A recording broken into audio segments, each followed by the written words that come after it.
Bismillahirrahmanirrahim. Assalamualaikum warahmatullahi wabarakatuh. Perkenalkan, kami mahasiswa Universitas Megarizky Makassar, program studi S1 Administrasi Rumah Sakit. Video ini dibuat untuk menyelesaikan salah satu tugas kelompok mata kuliah penyuluhan kesehatan rumah sakit dengan dosen pengampu Ibu Momen Amalia SKM MKes. Kami dari kelompok 5 akan membawakan penyuluhan yang bertema kesehatan reproduksi pada remaja. Sebelum itu, saya akan memperkenalkan terlebih dahulu anggota kelompok kami, yaitu yang pertama, Indrayanto, NIM B1B119019 sebagai pemateri pertama.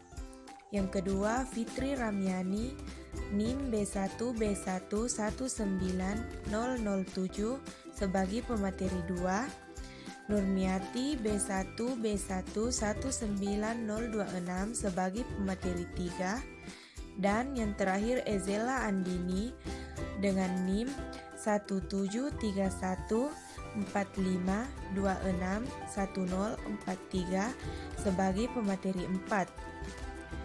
Baiklah, untuk mengefisienkan waktu, saya mempersilahkan kepada pemateri untuk membawakan materinya.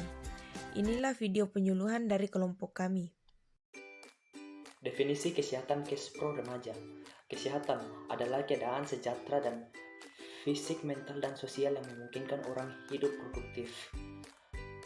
Yang berikut, reproduksi adalah proses kehidupan manusia dalam menghasilkan keturunan demi kelestarian hidupnya.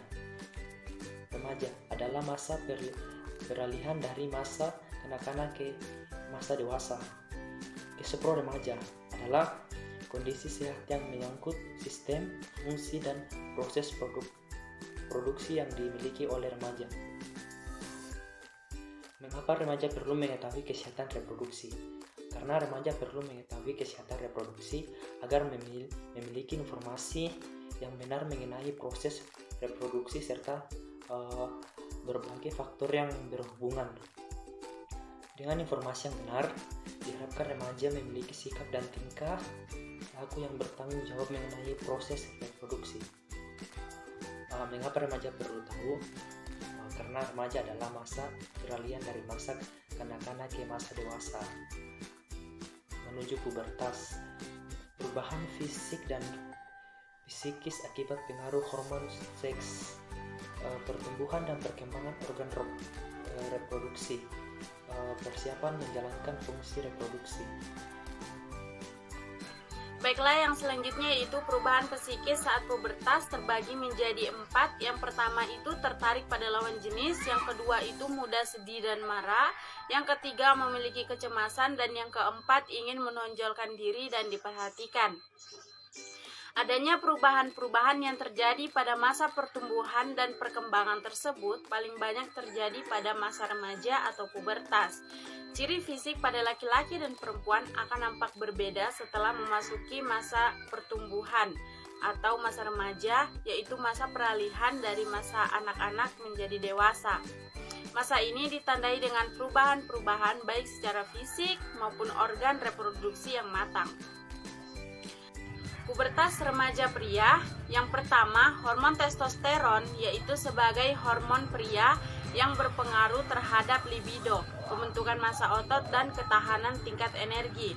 Yang kedua, kelamin primer. Ciri kelamin primer yaitu pertama, testis produksi sperma yang keluar bersama air mani. Yang kedua, mimpi basah. Yang ketiga, kelamin sekunder. Ciri kelamin sekunder yang pertama itu tumbuh rambut di sekitar kemaluan, ketiak, tangan, kaki, dada, dan wajah. Yang kedua, suara berubah menjadi lebih keras. Yang ketiga, tumbuh jakun. Yang keempat, postur tubuh bertambah tinggi dan besar. Dan yang kelima, muncul jerawat. Adapun pembentukan dan pengeluaran sperma, yang pertama, sepasang testis menghasilkan ratusan juta sperma matang.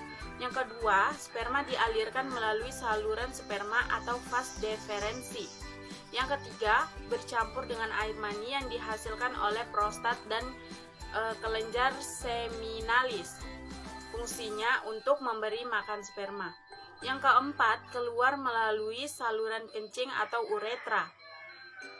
Adapun yang selanjutnya yaitu mimpi basah. Pada masa pubertas, produksi sperma sangat cepat. Bila testis telah penuh berisi sperma, maka tanpa disadari akan keluar spontan saat tidur. Hal inilah yang biasa disebut dengan mimpi basah. Pubertas pada wanita.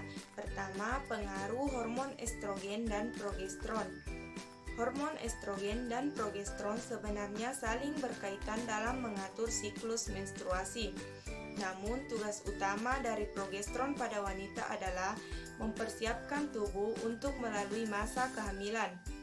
Saat wanita sedang hamil, maka hormon progesteron pada tubuh akan meningkat.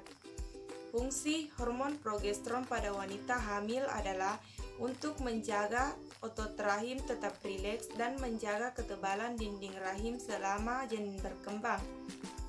Yang kedua yaitu ciri kelamin primer, yaitu pertama, ovarium akan membentuk sel telur, yaitu ditandai dengan kematangan organ-organ kelamin dengan tumbuhnya rahim dan induk telur atau ovarium. Ovarium akan menghasilkan sel telur atau ovum dan akan mengeluarkan hormon. Yang kedua, mengalami menstruasi atau haid, yaitu peristiwa luruhnya selaput lendir dinding rahim yang disertai dengan pendarahan. Yang ketiga yaitu ciri-ciri kelamin sekunder. Pertama, payudara membesar.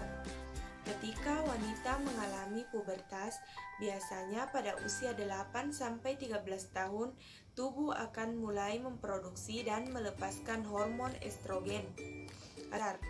Yang kedua yaitu puting susu menonjol. Adalah salah satu bagian yang menonjol keluar dari dada dan juga kadang bisa menjadi lebih sakit. Yang ketiga yaitu pinggul melebar. Karena dipengaruhi oleh hormon estrogen dan progesteron, kedua hormon ini bertanggung jawab atas perubahan tubuh wanita pada masa pubertas. Yang keempat yaitu tumbuh rambut di ketiak dan kemaluan. Yang kelima, suara lebih nyaring dan berubah, yaitu perempuan berada dalam masa subur, maka nada suara akan naik secara signifikan dibanding saat ia tidak subur. Yang keenam yaitu munculnya jerawat. Saat pubertas, hormon testosteron di dalam tubuh meningkat. Hal ini menyebabkan kelenjar minyak meningkatkan sebum dalam jumlah lebih banyak dari yang dibutuhkan kulit dan memicu munculnya jerawat. Menstruasi atau haid. Menstruasi atau haid adalah proses keluarnya darah dari vagina yang diakibatkan oleh siklus bulanan yang terjadi pada tubuh wanita. Menstruasi atau haid terjadi setiap bulan. 21-35 ovarium mengeluarkan sel telur matang atau ovulasi. Sel telur menggerak menuju rahim melalui saluran telur atau tuba falopi. Sel telur kemudian melekat pada dinding rahim bagian dalam yang kaya akan pembuluh darah. Bila dalam perjalanan menuju rahim tidak bertemu dengan sperma, maka tidak terjadi pembuahan. Sel telur akan luruh bersama dinding rahim dan akan keluar melalui vagina. Menstruasi atau haid paling lama akan terjadi 3-10 hari. Masalah haid pada wanita. Yang pertama, nyeri haid atau dysmenorrhea, yaitu dapat merasakan nyeri di bagian bawah perut, panggul, dan pinggang. Biasanya hal ini akan hilang apabila haid teratur atau setelah menikah dan melahirkan. Yang kedua yaitu premenstrual syndrome atau PMS, yaitu biasanya muncul beberapa hari menjelang haid. Akan merasakan gugup, mudah marah, dan mudah tersinggung, serta munculnya jerawat. Yang ketiga yaitu haid tidak teratur, biasanya muncul di awal terjadi haid, apabila remaja terlalu letih, capek, dan sakit. serta haid tidak teratur juga dapat disebabkan oleh hal-hal di luar penyakit. Contohnya, riwayat keluarga, haid tidak teratur, stres psikologi, efek samping obat, serta merokok. Di sini saya akan membahas tentang remaja perlu waspada. Remaja yang sudah puber atau balik, organ reproduksinya telah matang. Pria mampu menghasilkan sel sperma dan wanita mampu menghasilkan sel telur. Saat sel kedua bertemu, akan terjadi hubungan seksual dan terjadi pembuahan atau kehamilan. Merawat kebersihan reproduksi pada pria. Yang pertama di sini, bersihkan alat kelamin dan sekitarnya paling sedikit setiap saat buang air dan pada saat mandi. Yang kedua, mencuci tangan sampai bersih dan sebelum membersihkan alat kelamin. Yang ketiga, bersihkan daerah pangkal penis, buah jakar dan batang penis dengan air bersih. Yang bersihkan sampai pada titik ada kotoran atau smegma bila perlu menggunakan sabun. Cuci tangan sampai bersih setelah membersihkan alat kelamin tersebut. Next, merawat kebersihan organ reproduksi pada wanita. Yang pertama di sini, bersihkan alat dan sekitarnya paling sedikit pada saat buang air dan pada saat mandi.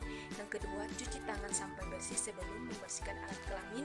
Yang ketiga, bersihkan dengan air bersih dari arah ke depan sampai ke belakang. Yang keempat, keringkan dengan tisu atau handuk kering yang bersih. Yang kelima di sini, cuci tangan sampai bersih setelah membersihkan alat kelamin. Baik, itulah tadi penyampaian materi penyuluhan dari kelompok kami. Kami dari kelompok 5 mengucapkan terima kasih atas perhatiannya. Lebih dan kurangnya mohon dimaafkan. Semoga materi penyuluhan kami bisa bermanfaat untuk kita semua. Assalamualaikum warahmatullahi wabarakatuh.